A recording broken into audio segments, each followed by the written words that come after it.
naomba unisikilize, kama utaenda kunifunga au usinifunge ni sawa. Mimi nimejitolea. Jambo la kwanza, sisi ni kabila ya Ruto. Na risasi inapikwa na kabila ya Ruto na unakula mshahara ya Ruto. Itakuwa maneno mbili. Tuende au tuanze kuua polisi. Kwa taarifa kwangu, usichukue ya mtu mwingine. Naomba unisikilize kwa makini. Nielewe kwa makini. Wewe unasimamiwa polisi Kenya mzima. Alafu polisi ameua watu. Nimekuhesabia ya kwanza huko nani ya pili. Alafu jana 6 imekuwa. Ni polisi ina uniform kama ya kwako. Ana G3, ana AK, anapiga mtu risasi, ameungana na TC. Sasa hii kabila, kwa sababu Ruto ni kabila ndio umetoa askari akuja tuue. Chakua hiyo upaki polisi, sika hiyo ambaye ameua watu. Ukitaka kuishi amani, chukua hii watu uchukue. Alafu la pili, narudi sikia kangalo. Mnakuja hapa mnasema nyinyi ni serikali. Kama sio sisi, nyinyi mnakuwa serikali ya nani?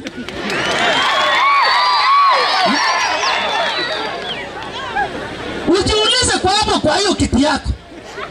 Kama sio sisi, utakuwa serikali ya nani? Ambia Murkomen ndio maneno alitamka jana, ambia mimi nimesema arekebisha alafu akanyaga hapa. Nakuja kusanyana hapa kina suti hapa ananunua kina Uhuru hapa. Hawa ndio wako na maneno. Wanapitia wapi mpaka afika hapa? Na title linatengenezwaje kama nyinyi ni serikali mara mbili? Inatengenezwa ya kwanza alafu unaanganisha ingine ya pili. Sasa ni sisi au ni nyinyi? You don't want that to be your legacy. You don't want that to be the thing that your children will remember after you have left office, that you are a commander of a killer squad. IG, don't leave this place without taking action kwa wale officers ambao umeambiwa. This year, I mean, hakuna kazi yako hapa. Kazi yako wananchi wameshafanya. They have already investigated na wamekuambia ni kina nani. Wanajulikana, majina yao inajulikana. Kazi yako ni rahisi sana. Shika, weka jela, wapelekwe kotini, wafungwe maisha. Honestly, look at even the kind of things people are having to say.